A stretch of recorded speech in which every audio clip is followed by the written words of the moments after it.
මේ තමයි මුළු ඉස්කෝලෙන්ම ඉන්න ප්‍රධානියා කියලා එයා හිතාගෙන ඉන්නේ. ශිෂ්‍ය නායිකාවක් පුදුම ලොකුකමකින් තමයි ඉතින් ඉන්නේ. ශිෂ්‍ය නායක ධූරයක් හම්බෙලා යාන්තමින් අදර දවස් ගාණයි. පළවෙනි පාඩ තමයි ශිෂ්‍ය නායක පදක්කමකුත් හම්බ වුණේ. ළමයෙක් එක්ක hina වෙන්නේ නම් නෑ. ඒ තරම් පුදුම ලොකුකමක් තියන්නේ. ඒ වගේම ඉස්කෝලේ කිසිම ළමයෙක්ට පේන්න බෑ.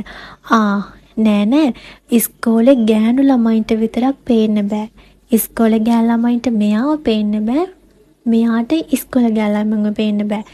ඇරියස් එක තියෙන ගෑනු ළමයි එක්ක. මොන හේතුවක්ද කියලා නම් දන්නේ නෑ. එයාට ගෑනු ළමයින්ව දිරවන්නේ. පිරිමි ළමයිත් එක්ක නම් හරිම සිරික්කිය. අනේ වචනයක්වත් කියන්නේ. ඒ තරම් පුදුම ආදරයක් තියන්නේ. ඒ තරමට බොරුව. යන්නේ අඩියක් දෙකකින් නෙවෙයි අඩි ගාණක් උඩින්. හැම ළමයෙක්ම දිහා එයා බලන්නේ නිකන් අන්වීක්ෂයකින් බලනවා වගේ. හරිම සියුම් විදිහට බලන්නේ. ඒ තරම්ම ළමයින්ගේ අඩුපාඩුමයි හොයන්නේ. කියන්න තරම් වැරැද්දක් නැති ළමයෙක්ට පවා එයා ගෑස් දෙකෙන් නම් බේරෙනවා. බොරු ළමයින් බනින බැනුම් එයා දන්නව නම් ඒ ළමයි ටික කපෝති. වෙලාවට ආරංචි නොවුනේ. ඒ තරම්ම ළමයින්ට එපා වෙච්ච ශිෂ්‍ය නායිකාවක් තමයි මෙන්න මේ මල වාතේ. ළමයි හිතේ යටින් මේකිනම් මහ මල විකාරයක් නේ. පුදුම වදකාරියක් මේකිනම්. හොඳ පොරු හරිය තියෙන්නේ මේකිගේ. අද ඒ ශිෂ්‍ය නායකකමක් හම්බෙලා හිතන් ඉන්නේ එයා තමා කියලා ශිෂ්‍ය නායකකම හම්බෙච්ච පළවෙනිම කෙනා.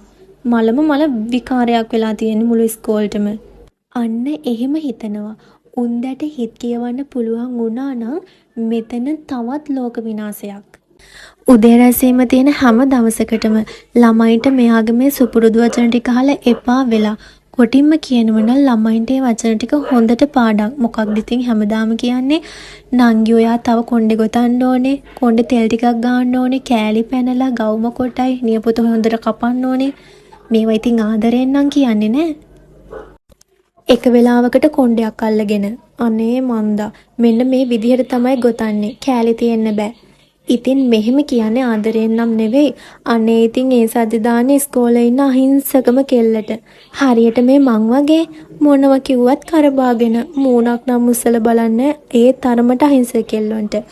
මේ ඉතින් නිමර්ද විදිහට කොණ්ඩේ ගොතන විදිහ ගගා උපදෙස් දෙන ගමන් එයාගේ මතයට විරුද්ධ අයට කොණ්ඩේ එතන ඉඳලම ලිහවලා එතන ඉඳලම ගොතවනවා. එක වෙලාවකට සුදු ගවුම කොටයි කියලා එතනම ඉඳවගෙන ඒකේ වාටිය ලිහවනවා. එක වෙලාවකට කොණ්ඩේ තෙල් ගාලා නැහැ කියලා ඔළුව තෙල් බේරෙනකන් තෙල් ගානවා. පුදුම වදයක් ඒ තරමට. මෙච්චර වෙලා අනිත් අයගේ අඩුපාඩු හෙව්වේ එයා තමයි මේ ඉන්නේ. සුදු ගවුම දන හිසෙන් උඩ කොණ්ඩේ නමන්න කියලා අනිත් අයට උපදෙස් දෙන්නේ එයාගේ කොණ්ඩේ මේ විදිහට පොල් ටෙක් ටිකක් අනේ ඉතින් ඈ